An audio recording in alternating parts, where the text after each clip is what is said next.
بسم اللہ الرحمن الرحیم۔ السلام علیکم۔ اردو کہانی میں خوش آمدید۔ اردو کہانی سے آپ کو حقیقی زندگی پر مبنی کہانیاں روزانہ سننے کو ملتی ہیں۔ اگر آپ روزانہ نئی، سچی اور انوکھی کہانی سننا چاہتے ہیں تو ہمارے چینل اردو کہانی کو سبسکرائب کیجیے اور ہماری تمام ویڈیو اپڈیٹس کے لیے بیل آئیکن کو ضرور کلک کیجیے۔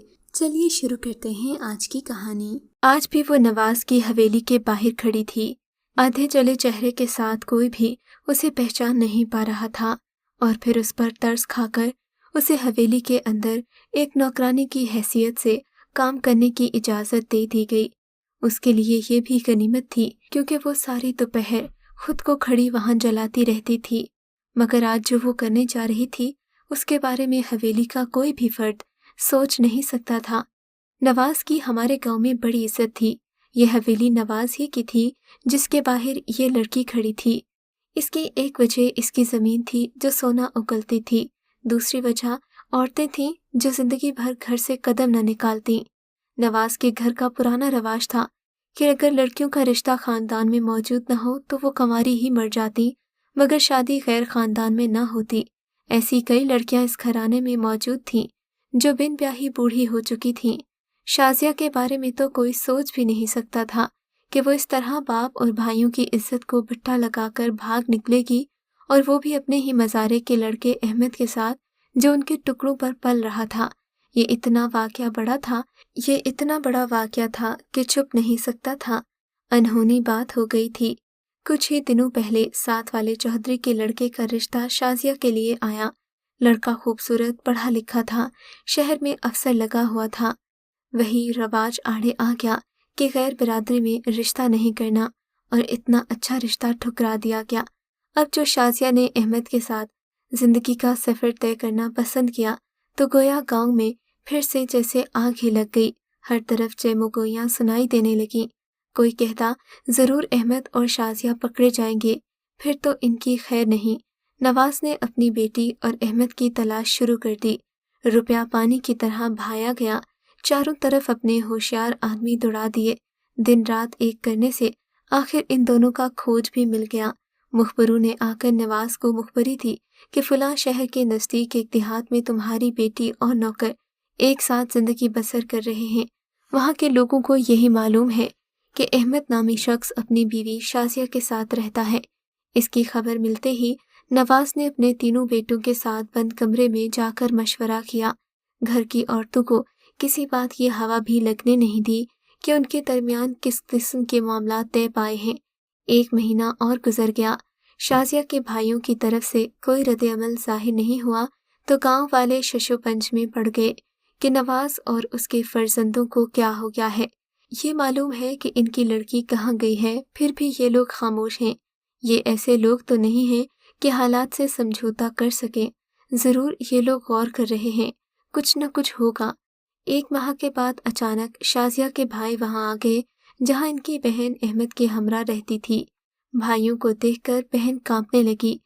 یقیناً اب یہ اسے اور احمد کو ختم کرنے آئے تھے، مگر یہ دیکھ کر حیرت کی انتہا نہ رہی کہ اس کے بھائیوں نے محبت سے اس کے سر پر ہاتھ رکھا اور کہا، بہنا جو ہونا تھا ہو گیا۔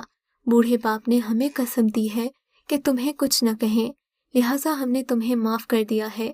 قصور تمہارا نہیں ہمارا ہے۔ ہمیں چاہیے تھا ہم وقت پر تمہاری شادی کر دیتے۔ پرانے رسوم و رواج کی بھینٹ ہمارے خاندان کی اکثر لڑکیاں چڑھتی آئی ہیں، مگر آخر کب تک؟ شازیہ کو اپنے کانوں پر یقین نہیں آ رہا تھا۔ اتنی بڑی تبدیلی اس کے والد اور بھائیوں کی سوچ میں آ سکتی ہے، یہ ناممکن تھا۔ یقیناً وہ کوئی خواب دیکھ رہی ہے، اس نے سوچا، ورنہ اس کو تو یہی توقع تھی کہ اس کے بھائی جب بھی اس گھر کی دہلیز پر آئیں گے وہ ساتھ اپنے موت کا سامان لے کر آئیں گے اور اسے دیکھتے ہی ختم کر ڈالیں گے۔ غصہ اور نفرت انہیں اس بات کا موقع نہیں دے گی کہ اس سے معافی کا ایک حرف سن سکیں۔ بھائیوں کی محبت بھری باتیں سن کر وہ خوشی سے پاگل ہو گئی۔ اس نے جلدی سے پڑوسن کو آواز دی کہ وہ آ کر اپنا بچہ بھیجے تاکہ سامنے کے کھیت سے احمد کو بلائے جو وہاں مزدوری کرتا تھا۔ احمد آیا تو سامنے مالکوں کو دیکھ کر تھر تھر کانپنے لگا، مگر شازیہ نے آگے بڑھ کر اسے تسلی دی، مت ڈرو احمد، یہ ہمیں مارنے نہیں آئے، انہوں نے ہمیں معاف کر دیا ہے۔